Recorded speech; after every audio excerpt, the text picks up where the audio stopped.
یہ قرآن سے قانون نافذ کرنا چاہتے ہیں۔ یاد رکھیے ایک آیت 5-4 لفظ ہیں زیادہ سے زیادہ، ختم کر کے رکھ دیا قرآن نے، غلامی کے دروازے کو ہمیشہ کے لیے بند کر دیا۔ فَإِمَّا مَنًّا بَعْدُ وَإِمَّا فِدَاءٌ، اور آگے بڑی بات ہے صاحب، حَتَّى تَضَعَ الْحَرْبُ أَوْزَارَهَا، یہ جو ہم نے کہا ہے کہ پہلے ڈٹ کے مقابلہ کرو ان کا، اور اس کے بعد اگر وہ شکست کھا جاتے ہیں تو ان کے قیدیوں کو یا تو اس طرح سے واپس کر دو یا احساناً ان کو چھوڑ دو۔ یہ صورت کہا ایسی اختیار کرو ڈٹ کے مقابلہ کرنے کی، اور اس کے بعد یہ حسن کردار کی، حتی تضع الحرب اوزارہا، دشمن نہیں خود لڑائی اپنے ہتھیار رکھ دے گی۔ آہا، جنگ شکست کھا جائے گا، تسلیم کر لے گی، لڑائی اپنی شکست کو اور ہتھیار رکھ دے گی۔ یہ اختیار کرو طریق جو ہے دنیا میں جنگ کے خاتمے کے لیے قرآن نے یہ بات بتائی کہ جو مقابلے میں آتا ہے اور کسی طرح سے باز نہیں آتا اس کا تو ڈٹ کے مقابلہ کرو، اور جب وہ شکست کھا جائے تو اس کے بعد پھر یہ معاملہ اس کے ساتھ کرو، حسن سلوک کا معاملہ، انسانیت کی تکریم کا معاملہ اس کے بعد کرو۔ کہا جنگ اپنے ہتھیار رکھ دے گی۔ کیا لفظ ہے قرآن کے، دشمن نہیں کہ دشمن اپنے ہتھیار رکھ دے گا، خود جنگ اپنے ہتھیار رکھ دے گی۔ ذالک، تم کرو یہ جو کہا گیا ہے، یہ ہو کر رہے گا جو ہم کہہ رہے ہیں۔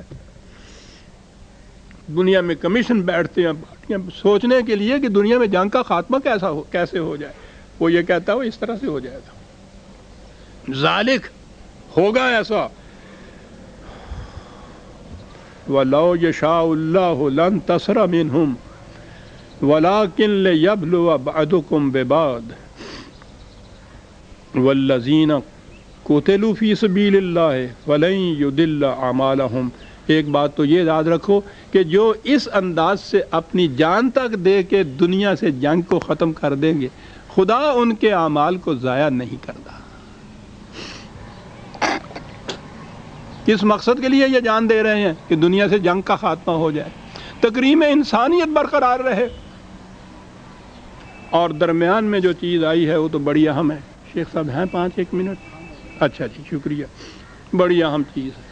وَلَوْ يَشَاءُ اللَّهُ لَانتَصَرَ مِنْهُمْ وَلَكِنْ لِيَبْلُوَ بَعْضَكُمْ بِبَعْضٍ۔ کہا یہ خیال تمہارے دل میں پیدا ہوگا کہ اتنا بڑا اہم مقصد جو ہے اس کو حاصل کرنے کے لیے خدا خود ہی کچھ کیوں نہیں کر دیتا؟ اس کو تو ہر قسم کی قدرت حاصل ہے۔ بڑی بات ہے نا یہ کہ اتنا بڑا اہم مقصد، کہا یہ اس لیے کیا جا رہا ہے کہ تم خود اپنے آپ کو ٹیسٹ کر کے دیکھ لو کہ تمہارا کردار اور تمہاری سیرت اور تمہاری قوت کتنی بڑی ہے۔ اگر یہ ٹکراؤ نہ ہوگا، اگر ہم ہی اس طرح سے ان کو باندھ کے دشمنوں کو تمہارے سامنے رکھ دیں گے کہ جاؤ ان پہ قابو پالو اور گردنیں کاٹ دو، تو کیا پتہ چلے گا تمہیں اپنے آپ کا کہ تمہارے اندر کتنی صلاحیتیں ہیں، تمہارے اندر کتنے جوہر ہیں، تمہاری قوت کتنی ہے، تمہارا کردار کس قسم کا ہے۔ یہ تو ٹکراؤ کے وقت پتہ ہوتا ہے۔ تو یہ اس لیے ہم کرتے ہیں۔ قرآن کریم نے متعدد مقامات پہ یہ کہا ہے کہ جو باتیں تم کہتے ہو نا خدا نے خود کیوں نہ کر دیں، وہ ہم انسانوں کے ہاتھوں سے کراتے اس لیے ہیں کہ انسانوں کو اپنے متعلق کچھ پتہ تو چلے۔ انسانوں کے ہاتھوں سے ہم کراتے ہیں۔ ایک آیتیں ضرور 9/14 میں نے اپنے مطالب الفرقان میں ایک باب میں یہ بات لکھی ہے کہ خدا اپنی ذمہ داریاں انسانوں کے ہاتھوں سے کس طرح پوری کراتا ہے۔ یہی جنگ کا جو ذکر ہے اس کے اندر یہ ہے، قاتلوہم، جنگ کرو ان کے ساتھ، یعذبہم اللہ بایدیکم،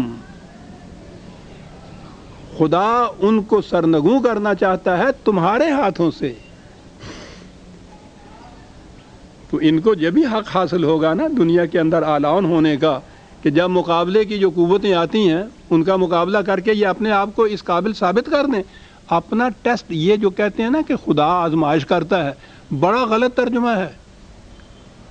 خدا آزمائش کرتا ہے، تم کو آزماتا ہے کہ تم کیسے ہو. خدا وہ تمہارے سینے میں چھپے ہوئے ارادوں تک سے تو واقف ہے، تو وہ آزماتا ہے، آزمایا تو جاتا ہے اس دوست کو جس کے متعلق پتہ نہ ہو کہ وقت کے اوپر یہ کیسا ہوگا. میں تو تینوں آزماؤں سا پیا. خدا آزماتا نہیں. صحیح تصور یہ ہے تاکہ تم خود اپنے آپ کو آزما کے دیکھو تو صحیح کہ کس پانی میں کھڑے ہو. آہا. خدا قرآن سارا مقام آدم کے تعین کے لیے ہے. قرآن عزیزان من، آدم کا مقام کیا ہے؟ تسخیر فطرت. مومن کا مقام کیا ہے؟ اقدار خداوندی کو قائم کرنا. جو اس راستے میں آتا ہے اس کا مقابلہ کرنا. مقابلہ کسی انتقام لینے کے لیے نہیں، بلکہ اس کاروان انسانیت کے راستے میں جو کھڑا ہوتا ہے اس کو راستے سے ہٹا دینا تاکہ انسانیت اقدار خداوندی کی منزل تک پہنچ جائے. اور اس کے لیے جان بھی دے دینا جو ہے وہ کہتا ہے یہ زندگی ہے کی. تو یہ کہا کہ یہ اس لیے ہم نے کہا ہے تمہیں کہ جا کے جنگ کرو تاکہ تمہارے ہاتھوں سے یہ بات ہو اور تمہیں معلوم ہو جائے کہ تم کہاں کھڑے ہو. یخزہم ینصرکم علیہم. ٹھیک ہے، اس طرح سے وہ سرنگوں ہوں گے. اور یہ ہے وہ چیز جس طرح سے خدا تمہیں غلبہ عطا کرے گا. عطا وہ کرے گا تمہارے ہاتھوں سے یہ ہوگا سب. وہ بیچ میں کیا کرے گا؟ ہاں، یثبت کس جگہ ہے یہ؟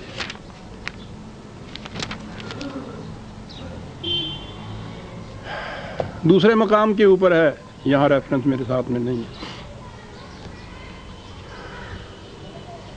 یثبت اقدامکم. خدا تمہاری مدد کرے گا. کیسے؟ تمہارے پاؤں میں کو لغزش نہیں آئے گی، ثابت قدم رہو گے تم. اور یہ ایمان کی روح سے ہوتا ہے. وہ یہ مدد ہے جو خدا دیتا ہے. وہ کہتا ہے ورنہ اگر ہم نے کچھ کرنا ہوتا تو دشمن کا اٹھا ہوا ہاتھ ہم پتھر بنا دیتے، سوال ہی نہیں تھا. یہاں تو وہ مقابلہ ہوگا انسانوں کا انسانوں سے. ٹکراؤ ان کے ساتھ، دیکھو تم کہاں کھڑے ہو. ہماری مدد یہ ہوگی کہ تمہارے پاؤں میں لغزش نہیں آئے گی. اور کہا یہ تمہارے ایمان کی وجہ سے ہوگا. یہ ہے نصرت خداوندی عزیزان من. وہ خود نہیں آتا، اس کے فرشتے آگے یہ کچھ نہیں کر جاتے. وہ تو کہتا تمہارے ہاتھوں سے ہم نے یہ کچھ کرانا ہے. بس عزیزان من،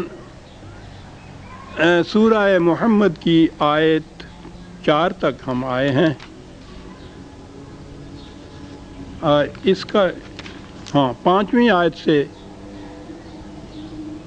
ہم آئندہ درس میں لیں گے. یہ چیزیں پھر اور بھی زیادہ آگے آئیں گی کہ خدا کیسے نصرت کرتا ہے. وہ خود جماعت مومنین کے ہاتھوں سے اپنی ذمہ داریاں کیسے پوری کرتا ہے. یعنی عجیب، اگلی بات بڑی عجیب آئے گی. ذمہ داری وہ خود لیتا ہے. جہاں یہ کہا گیا ہے کہ جی خدا نے کہا ہے ہم رزق پہنچائیں گے، اس میں کہا ہوا ہے کہ ہم پہنچائیں گے، کہ معنی یہ ہے کہ تم ہمارے احکام کے مطابق رزق کی تقسیم کرو. تو ہم ہی پہنچا رہے ہیں نا، لیکن پہنچے گا تمہارے ہاتھوں سے. بہرحال یہ بحث اگلے درس میں آ جائے گی. ربنا تقبل منا انک انت